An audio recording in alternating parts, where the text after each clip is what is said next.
आइए दोस्तों, आपका स्वागत करते हैं हमारे इस अद्भुत चैनल में जिसका नाम है स्टैटिक्स। तो चलिए आज की कहानी में हम आगे बढ़ते हैं। मैंने पिछले वीडियो में आपके लिए सवाल छोड़ के गया था। क्या सवाल छोड़ के गया था कि किसके बेईमानी के कारण सिराज उद दौला जो है बैटल ऑफ प्लासी जो जंग है 1757 का, वो हार गए। किससे? अंग्रेज से। तो चलिए कहानी में आगे बढ़ते हैं और इस सवाल का जवाब भी जानते हैं अंत में।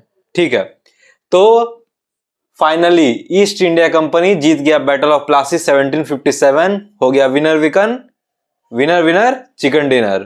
ठीक है, लेकिन वो जीते किसके बेईमानी की वजह से? कौन जीता? East India company battle of Plassey जीता एक आदमी के बेईमानी करने के कारण जीत गया।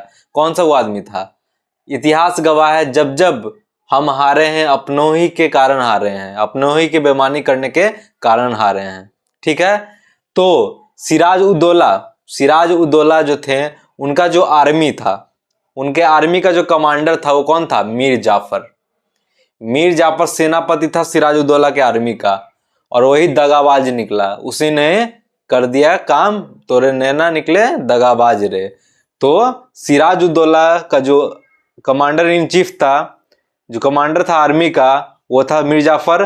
वो बैटल लड़ने आया ही नहीं, और जब सेनापति ही बैटल लड़ने नहीं आया तो आर्मी की एक टोली भी लड़ने नहीं आई, इसलिए सैनिक कम पड़ गए और सिराज उद दौला बैटल ऑफ प्लासी हार गए। किससे? अंग्रेज से। ठीक है, लेकिन ये दगाबाजी का कीमत क्या मिला था? दगाबाजी की कीमत मीर जाफर को क्या मिला था जिसके कारण वो बैटल लड़ने गए ही नहीं और उन्होंने धोखा दे दिया सिराज उद दौला को? कीमत यही था कि आपको बंगाल का अगला नवाब बना दिया जाएगा। आपको क्या करना है? आपको सिराज उद दौला को धोखा देना है, आपको बैटल में पार्टिसिपेट करना ही नहीं है, आपको आर्मी का एक टोली लेके आना ही नहीं है। ये कीमत मिला था, और जो मीर जाफर है वो इस लालच के हाथों बिक गया।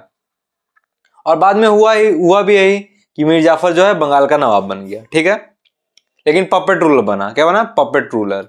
ठीक है, तो ईस्ट इंडिया कंपनी ने क्या प्रॉमिस किया था मीर जाफर को कि आपको अगला नवाब बना दिया जाएगा बंगाल का। लेकिन कैसा नवाब? Puppet ruler. मतलब चलिएगा आप मेरे इशारों पे, बंगाल के नाम पे आप नवाब रहिएगा बंगाल के, चेहरा आपका होगा, लोगो लग रहा हो कि आप रूल कर रहे हैं, लेकिन रूल कौन कर रहे हैं? ईस्ट इंडिया कंपनी, यानी हम रूल कर रहे हैं। ठीक है, तो ये कहानी था। तो आपको समझ में आया? अब हम लोग अगला कहानी बैटल ऑफ बक्सर से रिलेटेड पढ़ेंगे अगले वीडियो में। आशा करते हैं आपको सब कुछ समझ में आया होगा। और हम चाहते हैं कि हम लंबा से लंबा कंटेंट डालें, लेकिन इसलिए नहीं डाल पा रहे हैं क्योंकि आप लोगों का रिस्पॉन्स नहीं मिल रहा है।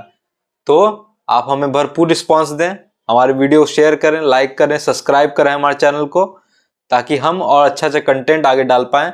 अगले वीडियो में मिलते हैं। धन्यवाद।